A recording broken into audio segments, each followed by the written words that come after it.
But I believe that by overwhelming majority in all the Americas, you and I, in the long run, and if it be necessary, you and I will act together to protect, to defend, by every means at our command.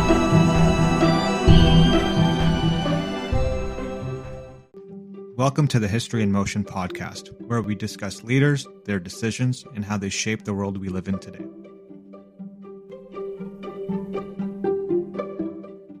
In this episode of the History in Motion podcast, we explore the life and legacy of Emperor Frederick II. He was crowned as emperor, denounced as the Antichrist, and celebrated as the wonder of the world. He was a ruler who defied popes, reshaped kingship, and reclaimed Jerusalem not by battle but by diplomacy. Frederick stands as one of the most extraordinary figures of the Middle Ages.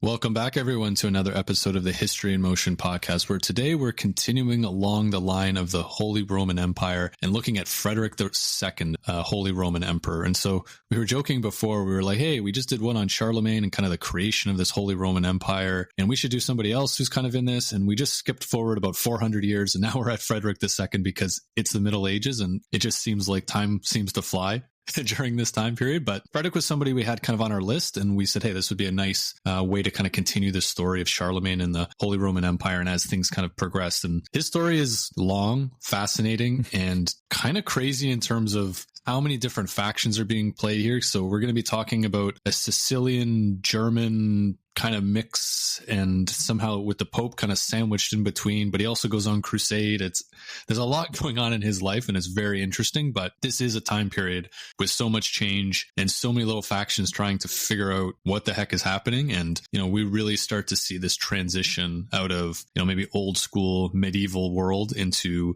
what we would kind of start to see within the Renaissance period. And I think this is one of the backdrop of his life. His life is interesting enough. And then when you kind of compare and frame it against the backdrop of, the high Middle Ages, it makes it even more dynamic. And we can probably get into the context now just because we have a lot to talk to. So in our last episode, we talked about Charlemagne, and essentially, he's the first emperor of the Romans. And now we're in the year 1194 when Frederick's born. So about 300-ish years, almost 400 have passed at this point. And we are in what's called the High Middle Ages. So this is a period marked with increased literacy rates, population boom. You're starting to see some remnants of what might look like some more centralized administration. Things like schools, universities, covenants are starting to grow as well. But the Holy Roman Empire is kind of a unique regional creation at this point. So nominally, it's very vast, but politically, it's extremely fragmented. So when we're going to look at kingdoms of France or England or the German Empire, it's essentially a patchwork of kind of semi-autonomous regions and city-states all ruled by princes. The emperor is essentially elected by the leading princes rather than kind of holding any strict hereditary throne. So you can see that's going to lead to a lot of contention amongst rulers. And then obviously for this type of episode, we have to talk about the papacy. So at this point in time, around the year 1200, the Roman papacy is at its zenith in terms of its medieval power. And the relationship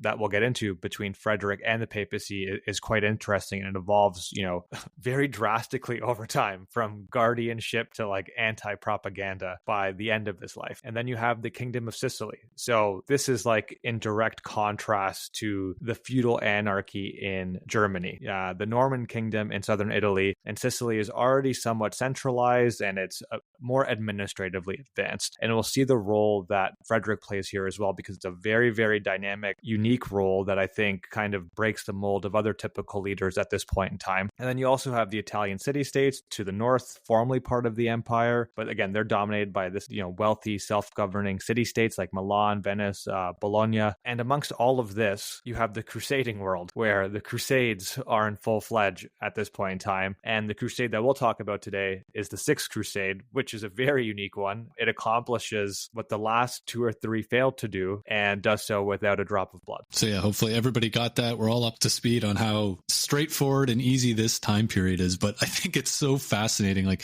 we talk about the Kingdom of Sicily and kind of this, modern day Sicily and taking up, a lot of the south and, these city states who are starting to get rich too. Like we have Venice and Genoa who are really good at sailing and really good at trading, and they're starting to grow their power base. The Pope, like you mentioned, at its zenith. And the Holy Roman Empire is just, it's kind of there and it's kind of around it. And then you have all the German city-state or states, I guess you should call it. And it just kind of creates this world that it really is difficult, I think, if you're listening saying, I don't fully understand how this world is organized. That's totally fair. But I think really when we just break it down at the end of the day, the way I've been kind of thinking about it is if you look at a map, Italy, Germany, parts of Austria, that's your Holy Roman Empire. But around Rome and Italy, you got this like jut out of land. That's the papal states, and that's the Pope's land. And it's kind of sandwiched in this Holy Roman Empire. And this empire itself is not unified strongly. Like you said, Richie, we have princes electing or kind of choosing their rulers. We have some more heretical elements in Sicily, but, Sicily's been conquered by Normans in the last few centuries. So you got this mix of locals and foreign influence. And so it's kind of becoming its own thing now. And then it's all starting to jumble together, try to kind of pull out its own identity. And that's really what we're trying to get to today. And that's what makes Frederick's story so interesting, because if you look at Frederick, he's born in central Italy and he's born to Emperor Henry VI, and he's German, but his mother is Constance of Sicily. So she's an heiress of the Norman kings that came before. So right away, German emperor, Sicilian queen, he's got bloodlines of both. And he's kind of, somewhere in between when it comes to where he would sit from a bloodline perspective, but where he's raised is going to really impact things. So he's actually the grandson of Frederick I, who's Frederick Barbarossa. So for any World War II fans, Operation Barbarossa, this is a very famous German, kind of seen as if, maybe the founder of modern Germany, if you will, as it kind of gets moves into the Bismarck era and all that later on. And we get to like true modern Germany. So this dual inheritance is important because now he has the claims to the Holy Roman Empire in the north and the German speaking parts, and the Kingdom of Sicily in the south, which is very wealthy. And this is a great combination for him. But as I said before, the Pope is sandwiched right in between this German speaking part and the Italian speaking part, and specifically the Sicilian part. So the papacy is always going to be looking at this Frederick, situation here and going, all right, well, we'll see how we can, work through these a little bit. And so when we look at Frederick, he's born, he's living his life, and at 3 years old, his father dies. So right away, he's now crowned king of Sicily under his mother's regency. So his mother entrusts her son to Pope Innocent III as a guardian. So basically saying, look, Frederick, go live with the Pope, and I'm telling the Pope that Sicily is a papal fief. So basically has the protection of the Pope and of the papal states. And it doesn't alarm the Pope in any way that I'm going to have to do something here. I'm going to have to get involved in some capacity. It just kind of gives him a little bit of calmness, I would say. But now Frederick is being raised by the Pope, not personally, obviously, but in Rome under the Pope's protection. And so he continues to do this. But, as this happens, you start to run into some challenges in Sicily. It's starting to become a little bit of I guess you would say like not centrally governed, I think is the best way to put it. You have these barons who are kind of popping up and taking regional control. And the central authority of Sicily is starting to deteriorate. And so it's getting to the point where the Pope is actually sending troops in to try to, take over or take back some of this land. And so it's getting a little bit tricky. Frederick's a young boy really at this point. There's not much he can do about it, but it's going to cause him some problems in the future when he's ready to come back to Sicily. Because again, this is still the feudal-ish era. Kings, lords, castles, peasants, all of that stuff still exists. And without really strong central government, it kind of just erodes back into its default state, which is this feudal system. And that's really what's kind of starting to move through Sicily, while Frederick is still a young boy in Rome. It's interesting that it kind of all just, drives back to the means. And with a bit of foreshadowing in mind, you can see how fragile, any governance kind of is just regionally in Europe at this point. It's a very, very fragile system. And I think as, Frederick gets into a position as he comes of age and is able to, actually govern over Sicily, Sicily, how impressive it is what he is actually able to accomplish. Yeah, and even to add to that, now we've got a power struggle in Germany. We've got these two men. There's a civil war. We're not going to get into the details, but really essentially how this affects Frederick is he's now become isolated in the south because you have this civil war going on in the German-speaking part of the empire. And you may be asking yourself, well, wasn't he just the son of the German, the German emperor? Remember, this is an odd time where, the power, the heretical power, like you were saying, Richie, is not established in the northern part. And so people are putting their hands up saying, well, I'm in charge. And now you get this civil war. And so, you see the Pope step in a little bit, and he even has, or his mother even has Frederick renounce his title as King of the Romans, just to say, like, look, leave my son out of this. We don't want any, these new rulers in the north trying to, come after my son and just trying to keep him safe. So there's some challenges going on there, but it's time for Frederick to come back to Sicily. So he grows up in Palermo, and Palermo is a really interesting city at this time. So it's very multicultural because you've just seen that with the Norman conquest from the north.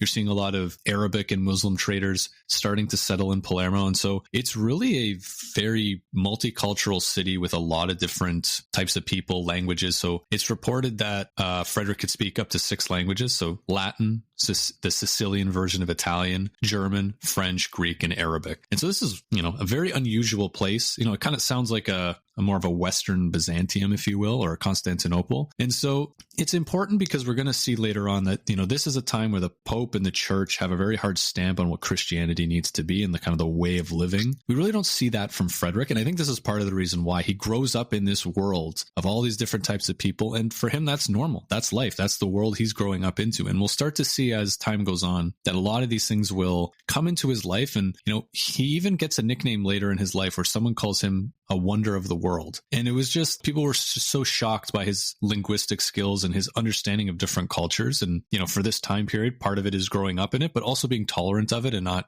trying to say, hey, this is the way to do it. And we're moving forward. So it's something we'll come back to later, but I think it's an interesting part of, what Palermo is as a city, kind of in the early 1200s. And, it's going to kind of shape him, I think, for, the rest of his life and the kind of ruler that he's going to be. Yeah, I think it's very influential and probably worth, kind of emboldening a bit because it's so drastically different if he had grown up in Germany, right?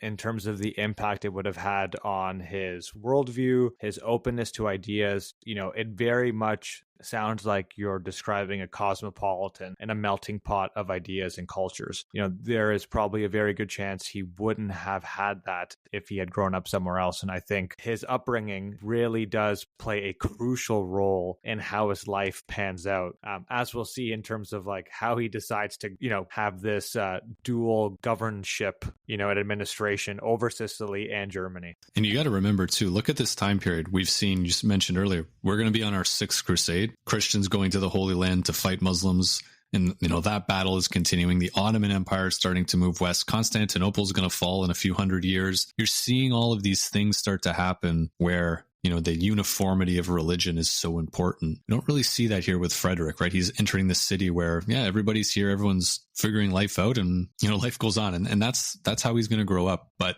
it's time for him to, become a man, if you will, at the ripe age of 14. So he's declared of age in 1208. And so Pope Innocent III's formal guardianship ends. And so now he's essentially now King of Sicily officially. And like I said, those barons that he was dealing with have really entrenched themselves. So he's got, I would say he's kind of ruling in the minority at this sense. There's so much fracturing. There's not a lot of connection. And he's a kid still at this point. Who's going to listen to this guy, right? So first thing he does very strategically, at the age of 15, he gets married to the older Constance of Aragon, who's the widow of the King of Hungary. And the great thing about this is she sends him a dowry of knights and troops. So first thing he does is he goes out and he finds out there's a conspiracy against him. Some of these barons have come together and said, we're going to take over. He is able to defeat them quite quickly. And he begins to reclaim a lot of the royal estates that were seized while he was away. So this is kind of big, right? This is strategic alliances. We see this all the time, but it almost takes him 3 years to really restore order in Sicily. So he's got to do it militarily for sure. But once he kind of gets some control, he starts to invoke edicts revoking these illegitimate grants made during his we're calling it minority control. And really, it's almost like if you think of a company, right? He had minority control and now he's got majority control and he can do what he wants. And so he recovers a lot of land, fortresses, and he's probably about the year 1212. He's really tamed things and got things ready to go. And now he's able to start looking at some early reforms where he's starting to bring back what we call royal justice. So the state is kind of setting the laws and administering justice and really checking the feudal lord's power. So he can't just remove them altogether, but he's starting to put them back in his place and remember who's in charge. Essentially, you kind of work for me, but I understand that you've got a business to run or you've got an area that you've had for a long time and I'm going to need you on your side. So he's starting to work through that a little bit. And it's taken him some time, but it's getting to a point now where he's got a little bit better base to work off of. And it's not just, chaos running wild within Sicily. And so kind of as he moves on here, there's the church element to this too, right? So he confirms the privileges of the Latin church. So remember, we have kind of that split happening too of the Orthodox church. So the Latin church being, the more Roman Pope-based church. And so he's dealing with some Muslim subjects in Western Sicily. And we'll get back to that in more detail in the future, but he shows a little bit of tolerance at this stage. So, he's doing all of this and you might be saying, well, why do we care so much about what he's doing with the Muslims and why is he giving the privileges to the Roman church? Well, it's because the Pope is keeping a very close watch. He nurtured Frederick, but now he expects cooperation because in the north, Innocent III took a gamble on, some of this German kind of rulers and it kind of backfired and there's some hostility now towards the church. And it actually got to a point where Innocent III excommunicated this German ruler who went by the name of Otto. And he looks to Frederick now. He goes, I need an ally again. I need an ally in this fractured Holy Roman Empire. And so he kind of sees him as being kind of his protege a little bit, as somebody who he expects support from. And he's willing to do that, Frederick. But the Pope also expects okay, I'm going to take you under my wing here again. I'm going to support you. But you got to support papal interests. And so notably, a couple things come from this. One, he wants Frederick to promise, you're always going to keep that German and the Sicilian parts of this empire separated. Reason being for that, it's fragmented. The Pope can start to control things a little bit easier. If it's unified, very strong and very difficult to control. And the other one is, it's the 1200s. You got to do a crusade, man. What are you waiting for? You've been sitting in Sicily this whole time. You got to be doing a crusade. And Frederick, okay, yeah, I'll do both of those and we'll get into some details in a bit. But really at this point, he's kind of got this promise. He's still a young boy, or he's not even really 18 years old yet. He's still a teenager. And, the papacy's now got some expectations over him, but he's definitely in their good books, at least at this point. Yeah, I think this is one of those relationships with the papacy, because he goes through a couple of different, let's call it versions of how this all kind of pans out for him over his lifetime. And I think when we're looking at this particular relationship, so this is with Innocent III, right? And then This is really one of those, from the papacy's perspective, I think it's very unique. Obviously, there's this element of guardianship, but this is the church we're talking about. Strategic thinking has to be at the forefront. So here is Frederick. He has the potential to unite Sicily and Germany. And Paul, you made a very good point and used a really apt analogy of a sandwich. And, from the papal perspective, they would be sandwiched between Frederick's rule in the north and to the south of them, essentially, threatening them on two massive fronts if he were to kind of consolidate his rule. And I think what we're seeing now with kind of helping restore his power, there is some mutual benefit here. He's gaining some papal legitimacy, which is going to set him up to have some strength. But in the same time, obviously, you scratch my back, I scratch yours. You owe me a crusade. Don't wait too long to do it. And at the same time, there is an element of this cordiality between the two in which, let's work together because we can, accomplish more. Definitely. But like we mentioned already, none of this stuff lasts. It's all, sounds great at the time. And it's really not something that I think Frederick is necessarily seeking out, but he kind of gets a knock at the door. He's 17 years old. The princes in Germany have deposed Otto IV, and they said, why don't you become our king? And he goes, well, okay, I can do that, but I'd have to leave Sicily. And I've already kind of told the Pope that, look, I'm not going to do what they're asking. So he comes up with a little bit of a scheme here. He takes his infant son, Henry, and basically says, look, separate now. My infant son, Henry, is now the king of Sicily, and I'm going to accept the king of Germany, which is essentially becoming Holy Roman Emperor, being declared king of the Romans, which he does in December 1212 in Frankfurt. And so, all right, we'll see what happens here. So he's not a dummy, even though he's still young. He recognizes that the Pope isn't going to look at this and go, oh, sorry, it's a different guy leading Sicily, even though it's your infant son, and that's different. So you fulfilled your promises. He needs to do something. So Innocent puts pressure on Frederick, and he gets some concessions out of him. So Frederick issues something called a golden bull, and this golden bull is he essentially says, I'm going to renounce any imperial claims in Italy that conflict with papal territory, and I'm going to actually give the Pope some land. I'm going to waive imperial rights to certain, I would say, elections that are related to the church, and reaffirm the Pope's feudal lordship over Sicily. And he also vows to root out heresy in Germany and take up the cross for crusade. So that, remember, he's promised this twice now. And so he's really kind of jeopardizing some of his future here to make sure that the Pope isn't going to get in his way with him kind of consolidating his power. And so, life goes on at this point. But again, Germany is still kind of a bit of a mix. And you start to see, over some time here where he actually has he becomes friendly and has an ally with the King of France, and they win some battles because Otto IV didn't leave quietly. But then Pope Innocent III dies in 1216. But he he was trying to get some more guarantees out of him. He asked Frederick in a letter that Frederick agreed to. He said, promise that once he is crowned emperor, he will separate it into two crowns. So again, keep Henry, your son, as king of Sicily under this papal kind of lordship, and you can be king of the German-speaking part of this empire. And so he says, yeah, okay, I'll do that. And 4 years go by, and there's a new pope. And the great thing is, when there's a new pope, he doesn't have to listen to the last pope. So Frederick gets support of the new pope, Honorius III, and he's now crowned Holy Roman Empire emperor in Rome by the Pope. So now this is the big one, right? So, the Germans, the Sicilians, and he's got this kind of formal element to it, but he still formally confirms the legal separation of Sicily from the empire, acknowledging that it's kind of this protectorate of the Pope. So you're still starting to see this. He's giving concessions to bishops and clergy. And again, he goes, oh, yes. And by the way, I have not forgot that crusade. It's coming right up. Don't worry about that. I got it in mind. Just give me some time. So we'll continue to see that. So, he's 20 years old. He's got the German-speaking part of the Holy Roman Empire. He's got his son under this kind of pseudo relationship with the Pope, but really Frederick does ultimately have the power here. And now he's got this ceremonial crowning by the Pope in Rome, which is like a staple that,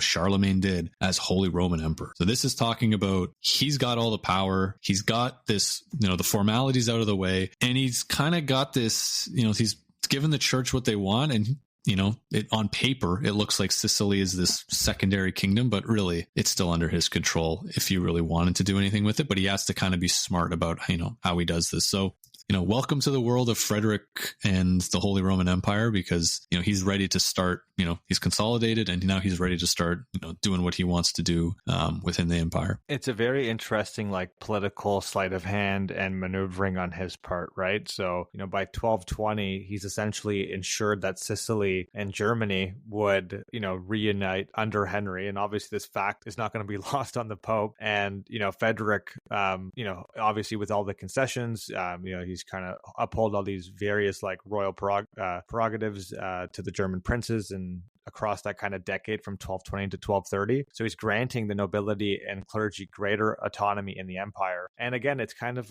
standing up that status quo. And hindsight's always 2020, but to me, it kind of signals that, Frederick, while emperor, is not going to directly rule Germany as this kind of centralized monarch.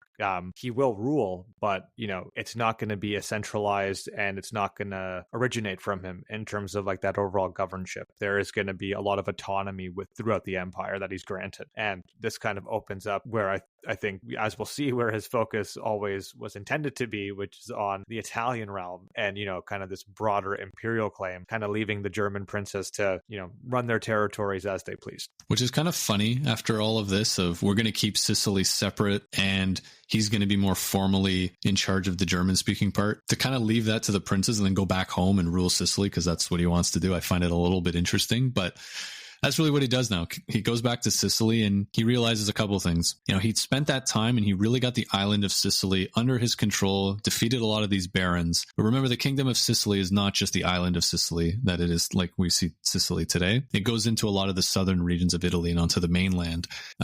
Even gets all the way up to Capua. So we're at this point where he goes, well, all right, I got to do a little bit more baron cleansing, if you will. So he goes over to the mainland, and it takes him about 4 years to kind of go through all of this again, where he's, going in, taking out these barons, getting some on his side, and then the ones that don't play ball, he's going and taking over by force. And so he's, throwing out these royal decrees and, some take, some don't. But again, force is always a powerful thing, and executions also work too. Those who don't listen and then are defeated in battle or executed most of the time. And so he's continuing to do this. And he's, there's even stories of, again, this is the 1200s, selling people into slavery who resist. And it's quite ruthless. But again, this is that time period, and, force always wins out. And so he gets to the point where now he's got more control over this territory. And again, it's just more consolidation of power at this point. But there's an interesting story about a group of people called the Saracens. So you have thousands of Saracens living in Western Sicily, and they're Muslim.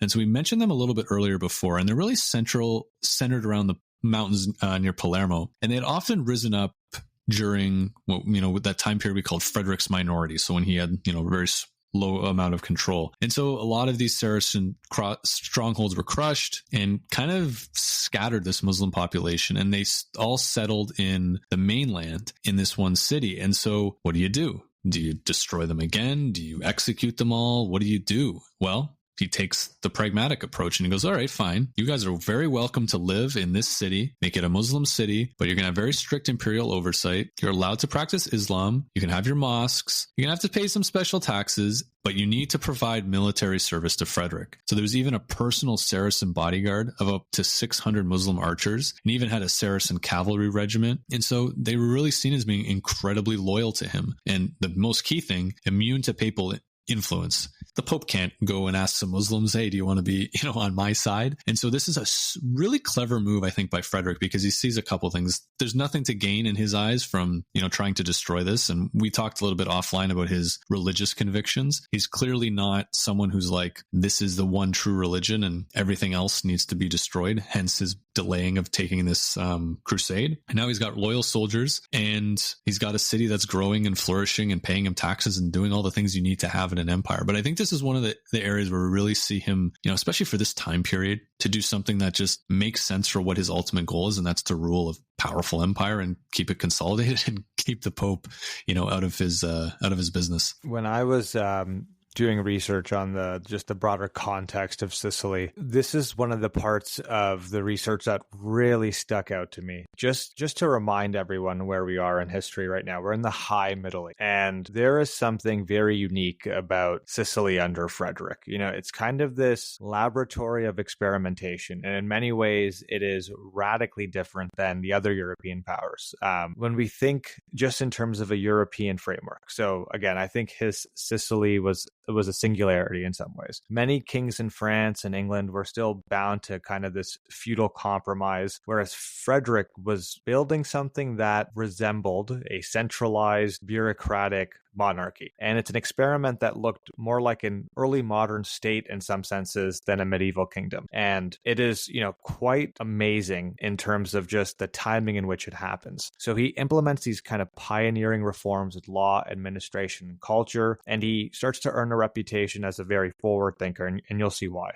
One of his crowning achievements was proclamation of the Constitutions of Melfi in 1231. This was a comprehensive legal code for Sicily, and in this context, it's pretty much unprecedented in terms of its scope since the days dating back to, Emperor Justinian. Not since ancient times had a European monarch really codified his kingdom's laws in such a systematic fashion.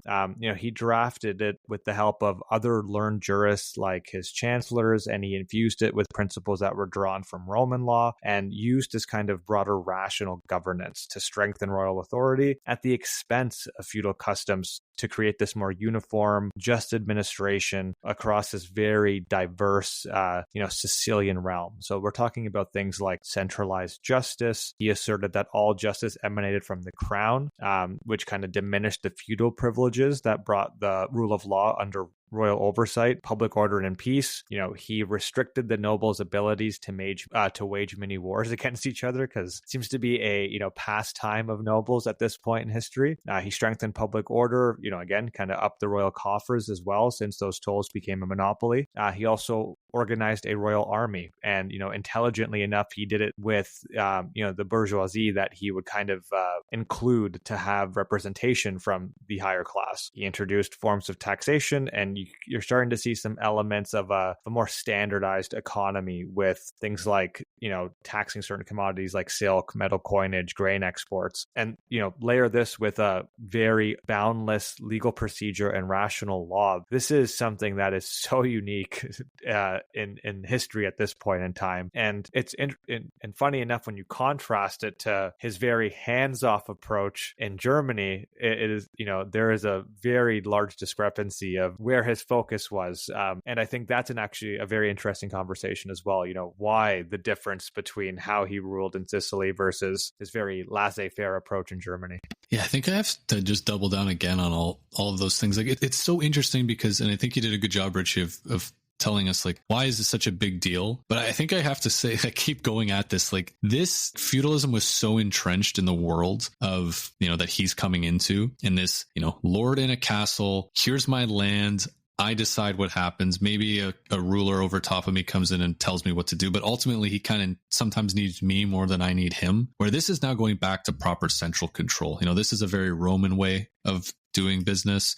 Some chroniclers have kind of said, we haven't really had anything like this in Italy since Justinian, who was the Eastern Roman emperor who took over some of Italy in the 6th century. And then we kind of had Charlemagne, and there's not really much until we get to Frederick, at least in this part of the world. And the key thing here is the codifying of laws, writing them down, saying this is the law, and I am the king or the emperor, and I got on my salary judges and people in the legal system, and it all comes from central authority. That's very new and very, I would say new, but it's coming back, and it's coming back in a big way. And that's kind of what I think really puts Frederick kind of at the top of the list when it comes to reformers of history, because this is such a big change that we start to see. But there's some other things that he's doing too, right? So this is big, obviously, but we see economic reforms. He's starting to build out a navy, which is big because Genoa and Venice have kind of started to, more so I would say on the Genoese side, but starting to dominate the Mediterranean. And so he wants to control trade. He wants to have influence for his area of Italy, and he's starting to do that. But one of the most interesting things that I think he does is he creates the University of Naples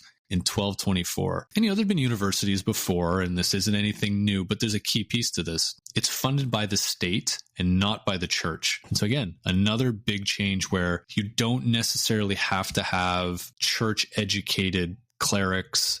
You can have servants, judges, notaries, all trained for the government. So we talked about all the things that Richie just went through. This is all great stuff, but you got to have people who know how to do it. Well, if you have a university funded by the state who's like, hey, we're going to pay people who are going to come in here and teach people how to be notaries, how to, balance the books, how to do all the basic things that need to be done to run an empire. He's got the education system, and now he's got the decrees to back it up. Yeah, I think that's just one example too of so many other ones, right? I know you said University of Naples. He also started the Sicilian School of Poetry, where he actually kind of codified Italian vernacular, so the Sicilian dialect that was used, and it was used in like refined poetry about love, and poets in that circle, including the emperor himself, would compose these verses that would later, inspire other poets, decades or centuries later. Yeah, and you just start to see little bits of this. And I kind of love this whole we see this with so many rulers. They get the consolidation of power, and then it's what happens. And it's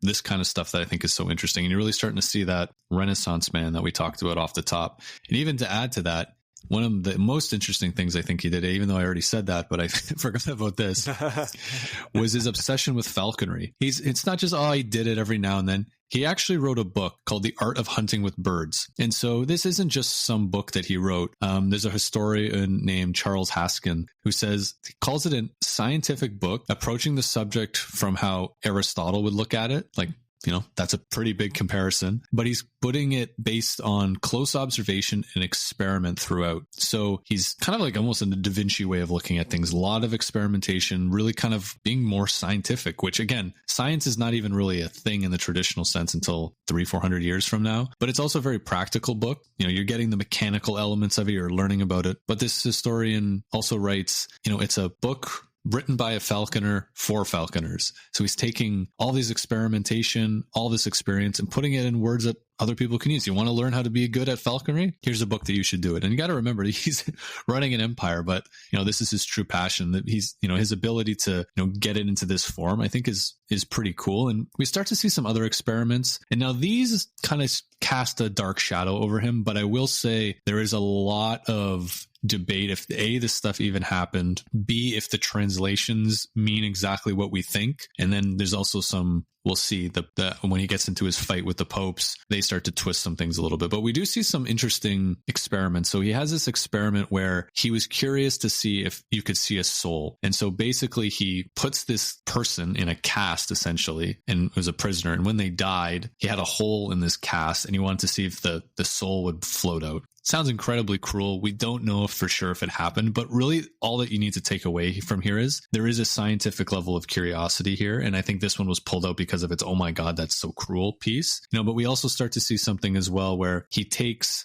some infants and he kind of wants to raise them without human interaction, not in the sense of like physically being there, but nobody speaking to them, to kind of just see what language they start speaking. And the theory was, well, they'll probably start speaking Hebrew because that's the language of Adam and Eve and that's the language of God. So therefore, if you don't get taught anything, you'll just naturally start speaking Hebrew. And it's kind of inconclusive of what happened with this. Probably took the kids a lot of time to learn how to speak. But again, certain things that he's starting to think about of how does the world work? How can we actually test this through experiments? And some are a little bit more cruel than others, but again, it really cements that fact of his scientific curiosity. Yeah, I think just to probably leave it on this one point as we move forward, I think there's something so unique here, right? So I know we're framing it from like this European context, but if we take just one step further back, right, and we look at a more global perspective on the types of, reforms he's trying to implement. This might be unique in Europe, but it's not necessarily unique in the East. There are parallels between the Byzantine Empire with centralized administration. There's influences from the Islamic world about these kind of complex tax systems.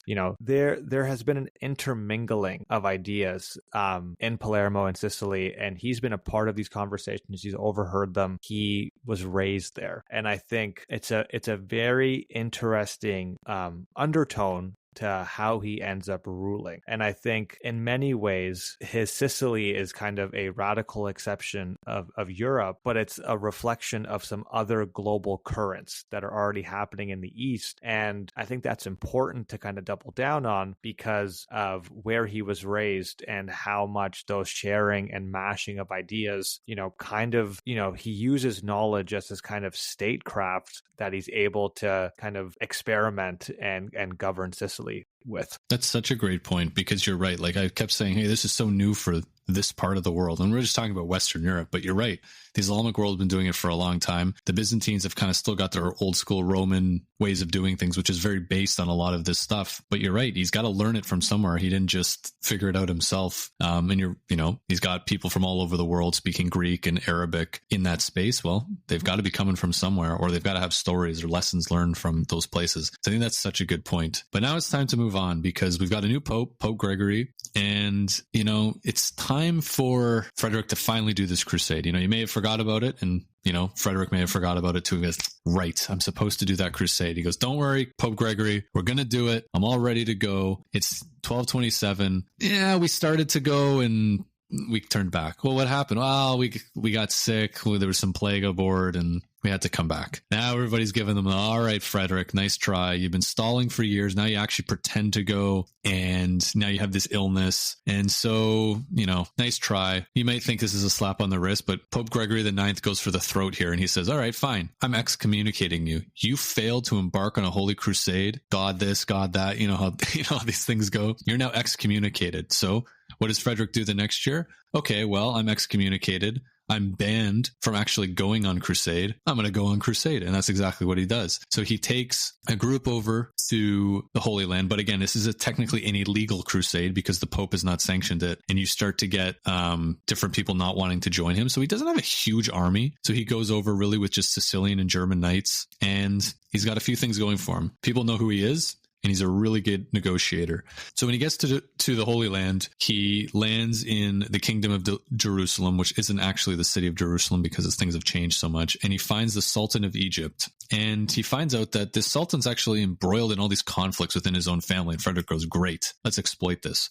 So Frederick opens negotiations with the Sultan of Egypt and remarkably seems to figure out something. And he gets Jerusalem back. And this is called the Treaty of Jaffa. And so, certain things happen here, but really all you need to know is Jerusalem is now back in Christian hands without a battle. And just very briefly, we talked about Saladin and the second and third crusades. The first crusade took Jerusalem back. They lost it to Saladin, and there's always been this fight to get it back. We need to defeat the Muslims. He rolls over and says, all right, let's work out a deal. And he does it. And he's cut Jerusalem back for the Christians, which is crazy. And you'd think the Pope would be so happy, right? Like, this is amazing. You know what? I was wrong about you, Frederick. You did great. We'll get into the details in a second. But, he takes it back. The Pope's not too happy. And then it goes even further where he gets crowned king of Jerusalem. And so now he's king of the Romans, king of Sicily, king of Germany, now king of the Holy Land. This guy's now, there's not much left in terms of when we talk about the holiness of the Holy Roman Empire. Plus you have the Holy Land.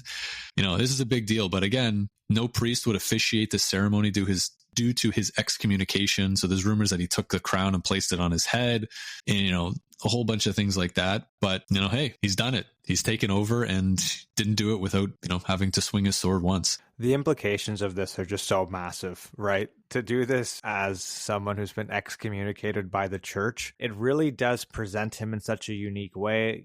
He obviously sees himself as someone with enough clout and authority and autonomy to be able to represent the Holy Roman Empire, even as he's excommunicated. I think that really does represent how strongly he feels and how much conviction he has about it. But it's also just like a masterclass in statecraft, right? It's pragmatism over ideology. The timing politically and like geopolitically is perfect. He takes advantage of a weakened position of Egypt, and he's able to get some supporters around, like from secular rulers who admired his success. But obviously, this is also going to create a backlash of criticism. He defied the Pope, even though he pulled off what the last 2 or 3 crusades had failed to do, with what I imagine was unlimited bloodshed and a lot of money. He did it without any blood being spilled. But they're still going to call him heretical for it because I think, there's a quote, but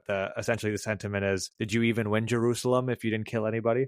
I don't even know, I get it, but it's just so funny that, all right, I can get that. The excommunication thing, the Pope's like, if it's not sponsored by me, I'm not getting any credit, so I'm kind of jealous and I don't like it. But this whole thing of, well, that doesn't really count. You can't diplomatically get it back. You got to kill a bunch of people and do it, through blood, sweat, and tears like the rest of us did. And it's just a funny way of doing things, but he did it. And the results are all the same. Doesn't matter how you get there. But you're right, Richie. If this is a personal triumph, a triumph for Christians all over Europe, it's a public relations disaster. So in 1230, he comes back to Italy, kind of late 1229, but into the 1230s, he comes back to Italy and he realizes that the Pope's already said, forget this guy. I'm going to start invading your land. So he comes back and he's already realizing that this is happening, but the Pope doesn't think Frederick's coming back anytime soon, or at least this soon. And so the Pope's troops are kind of caught off guard, and Frederick's able to kind of take back some of his kingdom and gets into papal state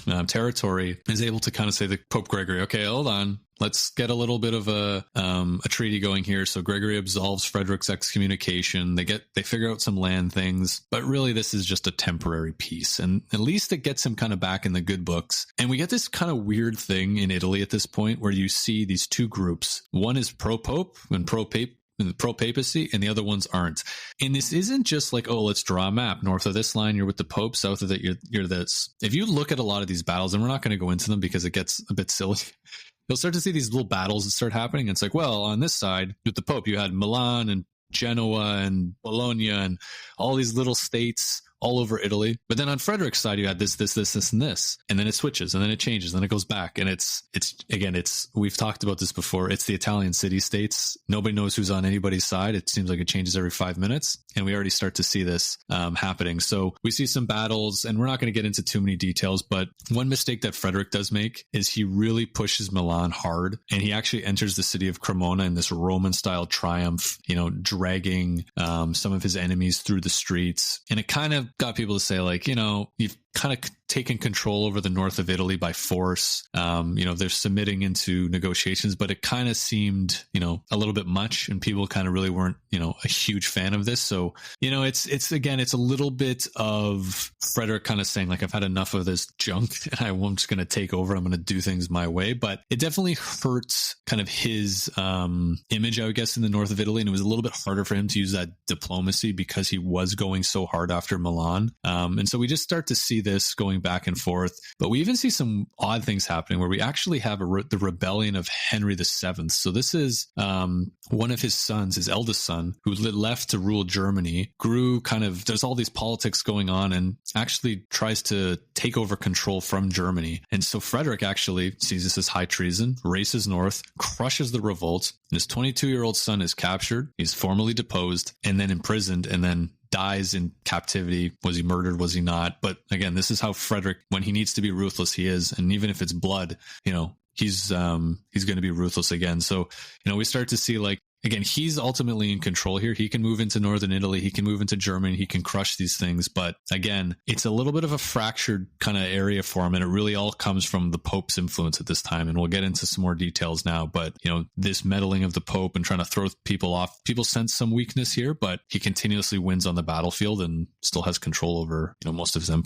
Yeah, and I think probably just to mention how his governorship in Germany is kind of playing out right now. So obviously we focused a lot on Sicily, and that is not by choice. It's as we kind of said at the onset of this episode, his focus was Sicily. That was his kind of laboratory for rule and experimentation on governance. Whereas his strategy in Germany, Germany was kind of like the problematic pillar if Sicily was his cornerstone. And he kind of approached his interests here through delegation by way of his son Henry, as you had mentioned, Paul. And it's interesting, probably because there's such a strong irony here between Sicily kind of being this centralized, legalistic, modernized place, and Germany, which is still very decentralized. It's negotiated amongst different kind of regional vassals, and it's still very feudal. And there's a couple of reasons why historians think this kind of played out this way, which is one, Germany was simply just way too vast and fragmented. Traditionally speaking, German monarchy was elective and not hereditary like it was in Sicily. Papal politics, Rome cared far more about Sicily/Italy, forcing Frederick's focus on the south. And then I think just on a personal level, Frederick was just more comfortable in the Mediterranean world than the German one, and kind of his rule there. So just, I think, an interesting footnote on what's kind of going on and his, I was going to say his rule in Germany, but I think a more apt way of saying it would be his lack of rule and governorship in Germany. Yeah, and it kind of worked for him too, right? For the most part, things were relatively quiet, and, he didn't have to run up there other than when, he had blood relatives, causing some problems. But like he said, the tension is in Sicily. That's where he's from. It's very wealthy. There's a lot of money to be made, and he's got to watch out for the Pope because they're always trying to get him. And here they go again. So Pope Gregory, he's been defeated. A bunch of other things have been going on. He really sees how powerful Frederick is. He does give it some time, but he's got to excommunicate him again. And we can't have this guy running around. And we're not just going to excommunicate him, but we're going to kind of have, we're going to start having open propaganda against him, and we're going to start some name calling because, why not? We've excommunicated him. We might as well call him names. And we're looking at things like the Antichrist. I got to read this whole thing because we're seeing things like the second Lucifer, but this is my favorite. So he says, and this is the Pope saying this about Frederick, out of the sea rises up the beast full of names of blasphemy who, raging with the claws of the bear and the mouth of the lion and the lips the limbs and likeness of the leopard, open its mouth to blaspheme the holy name, and cease not to hurl its spear against the tabernacle of God and against the saints who dwell in heaven. With fangs and claws of iron, it seeks to destroy everything and to trample the world to fragments beneath its feet. It has already prepared its rams to batter down the walls of the Catholic faith. Cease ye therefore to marvel that it aims at us the darts of slander, since the Lord himself it doth not spare. Cease ye to marvel that it draws the dagger of abuse against us, since it lifts itself to wipe from the earth the name of the Lord. Rather that ye may with open truth withstand his lying, and may refute his deceits with the proofs of purity. Behold the head and tail of the body of the beast,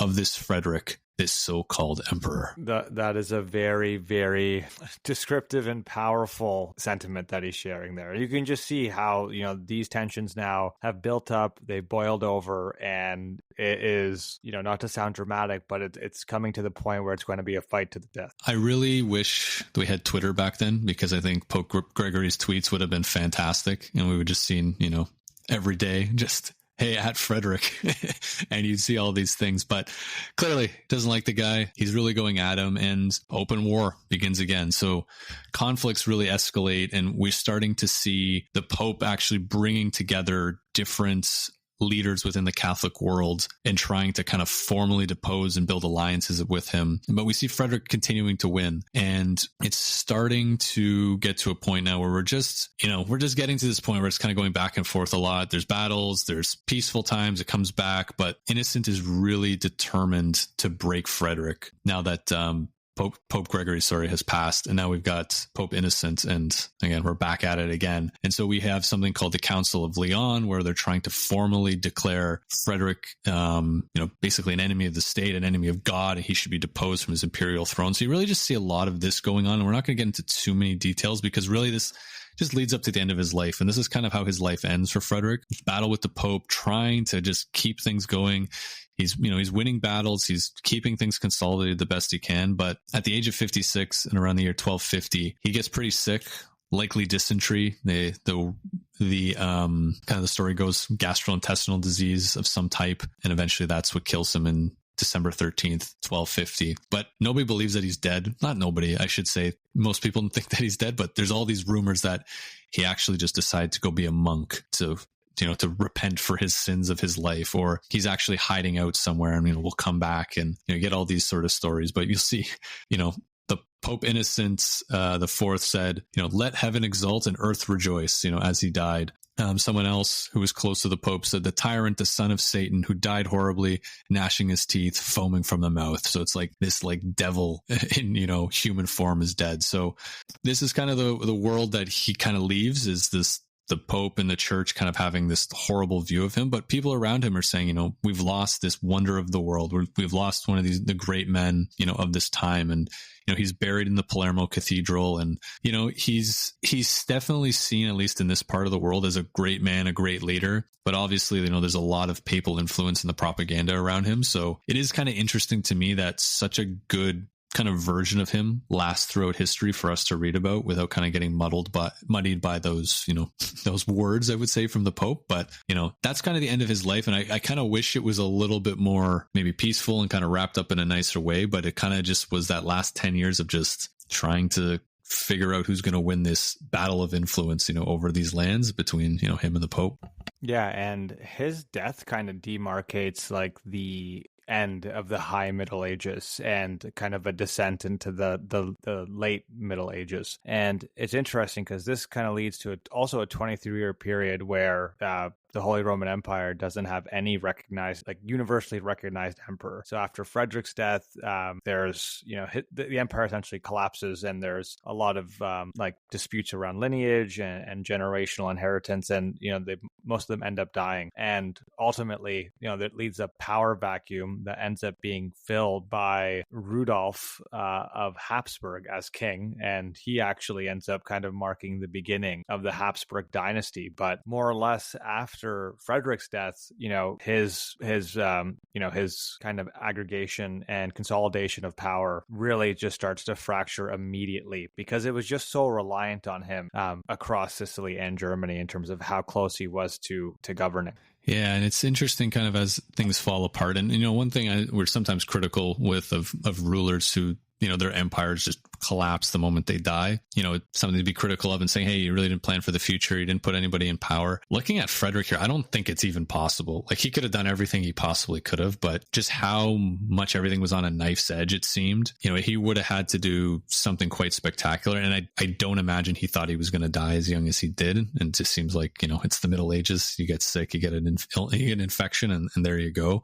Because I think, the Pope is always going to be so powerful, and you need to have the Pope on your side. And the fact that he doesn't have that, could possibly be part of, a shot against him, I guess, saying, he really wasn't able to smooth that over. But also at the same time, I think he was just too powerful, and the Pope can't have that. You can't have this guy running around doing what he wants because we're the popes, or we're the popes at the time. We're the ones who are in charge. So, there's definitely some things to be said there, but I think overall, dealing with what he had to deal with, I think that the whole crusade is just so interesting. Like, he just rolled in there and just signed some papers and said, yeah, I got Jerusalem back. And everyone's like, you did what? I think that's so cool. But ultimately, though, seeing him really as that reformer and that, true kind of first Renaissance man, if you will, the book on falconry, there's a lot there outside of his just, political dealings that I think are so fascinating. I think that puts him, in kind of that upper tier of, great people from history, as, especially in this part of the world. Yeah, I couldn't agree more. I think just reflecting on this episode and just learning more about him, he is probably one of the most captivating monarchs in European history, just because of, like the paradoxes he kind of embodies and the era he navigates. He's this law-bound rationalist. He's a war-waging autocrat. He's a crusader. He's been excommunicated, and he's also cultivated an intellectual and kind of, political, cosmopolitan in Sicily. And, I think his governance kind of illuminates some of those tensions between the empire and the church, and the pull between, a society in transition between feudal societies and these more kind of centralized forms of governance. And it's a clash of cultures he's able to kind of navigate with a lot of success. Absolutely. And I love that clash of cultures element, because there's a lot of it there. And I think of all the things we kind of just skipped over very briefly and kind of said, yeah, you did great, moving on, right? And I think that can't be understated. But yeah, it's a great place to wrap up for this week. And I think Frederick will definitely be someone we'll be revisiting in some capacity, over time. But thank you all for listening, and we will see you all in a couple of weeks with another episode. Thank you, everyone. Thank you for listening to today's episode of the History in Motion podcast. If you enjoyed our journey through time, please subscribe, rate us, and share the podcast with friends. Your support helps keep history alive. Until next time.